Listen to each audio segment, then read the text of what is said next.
બાળ વિકાસ સંરક્ષણ આયોગના લોકોએ પરિવાર જે છે તેમની મુલાકાત લીધી હતી। તો આખી ઘટના કેવી રીતે બની, શું થયું અત્યાર સુધીમાં અને ક્યારથી એ આધેડ ડરાવી ધમકાવીને આ પ્રકારનું કૃત્ય જે છે તે કરતો હતો તેને લઈને એ તપાસ જે છે તે કરવામાં આવી રહી છે।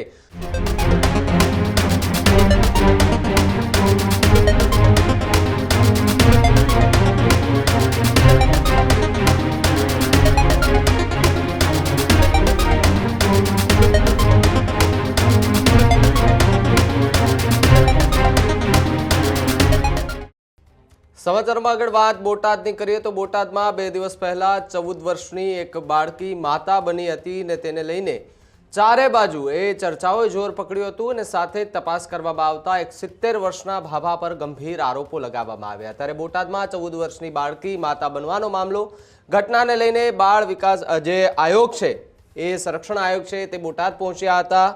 બાળ વિકાસ સંરક્ષણ આયોગના લોકોએ પરિવાર જે છે તેમની મુલાકાત લીધી હતી। તો સાથે જ ચાર્જ શીટ અને ડીએનએ ટેસ્ટની પ્રક્રિયાની તૈયારીઓ જે છે તે કરવામાં આવી રહી છે।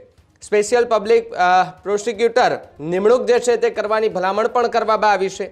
જન્મેલા બાળકની સંપૂર્ણ જવાબદારી સરકાર નિભાવશે તેવી વાત અત્યારે જોવા મળી રહી છે। આરોપીને કડકમાં કડક સજા થાય તે માટે તંત્ર જે છે તે હાલ એ તપાસ કરી રહ્યું છે। અલગ અલગ દિશાઓ જે છે તેની અંદર તપાસ કરી રહ્યું છે તેવું નિવેદન એ આયોગ દ્વારા આપવામાં આવ્યું છે।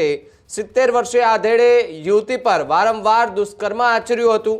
સગીરાને પેટમાં દુખાવો ઉપડતા આખે આખો જે મામલો છે તેનો ભાંડો જે છે તે ફૂટ્યો હતો અને હોસ્પિટલની અંદર એમને દાખલ કરવામાં આવી હતી।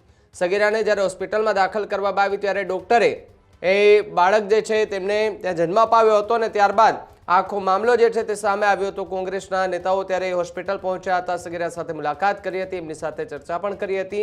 આખી ઘટના કેવી રીતે બની, શું થયું અત્યાર સુધીમાં અને ક્યારથી એ આધેડ ડરાવી ધમકાવીને આ પ્રકારનું કૃત્ય જે છે તે કરતો હતો તેને લઈને એ તપાસ જે છે તે કરવામાં આવી રહી છે। તો બીજી તરફ જો વાત કરવામાં આવે તો આ એક ઘટનાએ ન માત્ર બોટાદ પરંતુ આખા ગુજરાત જે છે તેને હચમચાવી દીધું છે અને આ જ પ્રકારના કિસ્સાઓ જે છે તે અવારનવાર સામે આવતા હોય છે ત્યારે સવાલો જે છે તે ગંભીર ઊભા થતા હોય છે અને એને ડામવા માટે અને સાથે જ કાયદો અને વ્યવસ્થાની સ્થિતિને જાળવવા માટે આ પ્રકારનું જે કૃત્ય કોઈ કરે છે તો તેમની સામે કાયદાકીય પગલાં લેવા માટે પોલીસ જે છે તે એ તપાસ કરી રહી છે અને હાલ જે જગ્યાએ દુષ્કર્મ કરવામાં આવ્યું છે ત્યાં જઈને તપાસ જે છે તે પોલીસ કરી રહી છે। ત્યારે એસપીનું નિવેદન જે છે તે પણ સામે આવ્યું છે અને આયોગે જ્યારે એમના પીડિત પરિવાર છે તેમની મુલાકાત કરી હતી તે દરમિયાન કયા પ્રકારની ચર્ચા એમની સાથે થઈ, આયોગની પ્રતિક્રિયા પણ સાંભળો અને એસપીની પણ પ્રતિક્રિયા સાંભળો કે જેણે બંને અત્યાર સુધીમાં કયા પ્રકારની તપાસ હાથ ધરી હતી।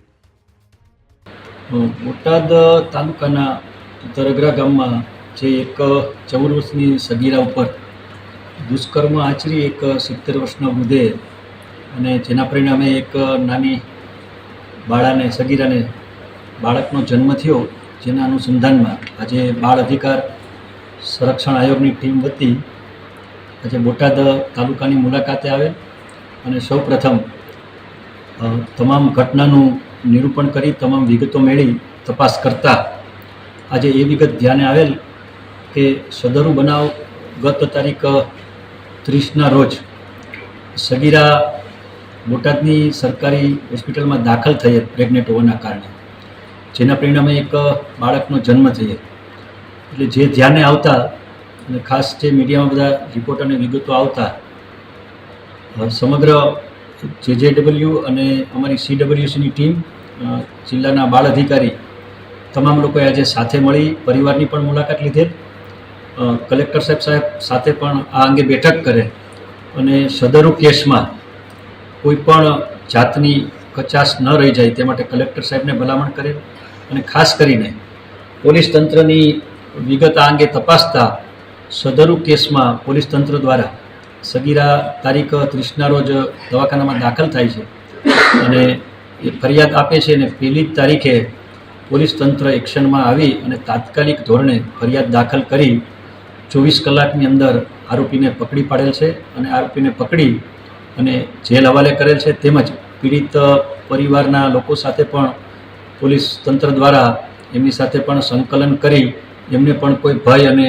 ડર ના રહે તે માટે પૂરતું પ્રોટેક્શન પણ આપેલ છે અને સગીરાની વધારે સારવાર અર્થે તાત્કાલિક ધોરણે એમને ભાવનગર હોસ્પિટલમાં દાખલ કરેલ। ત્યાં પણ પોલીસ તંત્ર દ્વારા મહિલા પોલીસની ટીમ સાથે એસ્કોર્ટ કરી અને ત્યાં એમને લઈ ગયેલ છે. એટલે આમ સમગ્ર બનાવ અંગે પોલીસ તંત્ર દ્વારા પૂરતા પ્રયત્ન કરેલ છે, ફરિયાદ દાખલ કરેલ છે અને આરોપીની ધરપકડ પણ કરેલ છે. પરંતુ હવે આજે કલેક્ટર સાહેબ પણ મિટિંગ થતાં કલેક્ટર સાહેબને અમે આયોગ વતી અરજી કરેલ છે કે તમે સદરુ કેસમાં વહેલામાં વહેલી ચાર્જશીટ થઈ જાય અને ખાસ કરીને સરકાર દ્વારા સ્પેશિયલ પીપીની નિમણૂક કરી અને સમાજની અંદર આવા જે દુષ્કર્મ કરનાર લોકોને કડકમાં કડક સજા થાય તે અંગેનો આયોગે રિપોર્ટ સોંપેલ છે.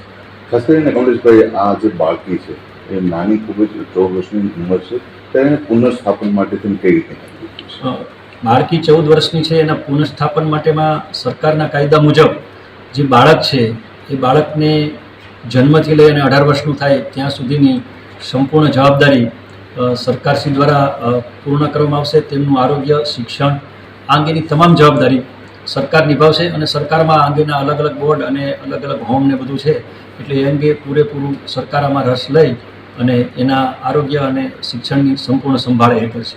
બીજી વાત એ રહી કે ખાસ કરીને જ્યારે સમાજની અંદર આવા અઘટિત અને લાંછનરૂપ બનાવ બનતા હોય ત્યારે જે એક્ટની કલમ 74 મુજબ આ પત્રકાર મિત્રોને એક ખાસ વાત કરી દઉં કે એક જોગવાઈ છે કલમ 74 મુજબ કે જ્યારે સગીરા કાયદાના સંઘર્ષમાં હોય ને ત્યારે સગીરાનું કે સગીરાના પરિવારનું ક્યાંય પણ એનું નામ જાહેર કરવાનું થતું નથી. એટલે આપ લોકોને ખાસ વિનંતી કે સદરુ કાયદા અંગે થોડા જાગૃત રહે, તમે પણ આ અંગે થોડા ચિંતિત થઈ અને આ અંગે થોડું ઘટતું કરજો એ મારી ખાસ આપને વિનંતી છે. ખાસ કરીને જે નાનું બાળક છે તો બાળક માટે કઈ રીતના આપવું, એના માટે કઈ વ્યવસ્થા? હાલ બાળકને વધુ સારવાર માટે ભાવનગર દાખલ કરેલ છે. એની સારવાર પતી ગયા બાદ એનું એડોપ્શન આખું ડીડ થશે.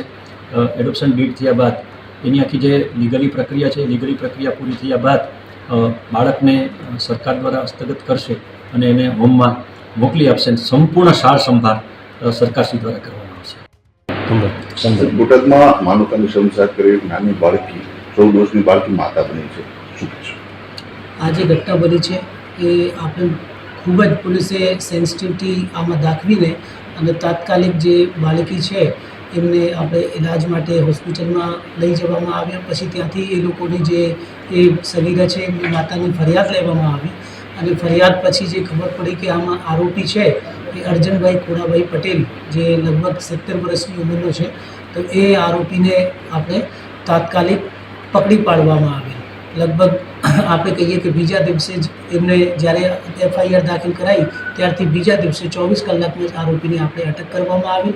પછી આરોપીના પણ મેડિકલ તપાસણી કરવામાં આવી અને એને મેડિકલ તપાસણી કરીને પછી એમને જેલમાં મોકલવામાં આવેલ છે. અત્યારે હાલમાં આરોપી જેલમાં છે અને આપણે જે પ્રક્રિયા છે હવે એમાં એક આપણે દાખલા રૂપે કામગીરી કરવાની છે અને આવતા દિવસોમાં જે બધું તપાસ ઝડપી પૂરી કરીને અને એમાં ચાર્જશીટ કરીને આપણે સ્પેશિયલ જે પીપીની નિમવાની પણ આપણે દરખાસ્ત સરકાર પાસે કરીશું અને ત્યાંથી પણ એ સેન્સિટિવિટીથી એ પણ થઈ જશે અને એને ફાસ્ટ ટ્રેક ગુનાની ટ્રાયલ ચલાવવામાં આવશે જેથી આરોપીને ખૂબ એટલે જે સજા છે એમાં જે એક્ટની જોગવાઈ મુજબની એમાં લાંબી સજા થાય. અન્ય કોઈ દિશામાં કોઈ તપાસ થઈ રહી છે કે આમાં અત્યારે એ જ છે કે જે બાળક છે નાનો એમના DNA લઈને અને આરોપીના DNA લઈને FSLમાં મોકલવામાં આવેલ છે. એટલે ત્યાર પછી એની તપાસમાં બીજા કોઈ હોય તો એટલે ખુલશે. પણ અત્યારે તો જે આરોપી છે એ સામે જ છે એટલે તો પછી એમાં આરોપી અટક થઈ ગયા છે એટલે બીજી બધી આમાં કાર્યવાહી અત્યારે કંઈ રહેતી નથી.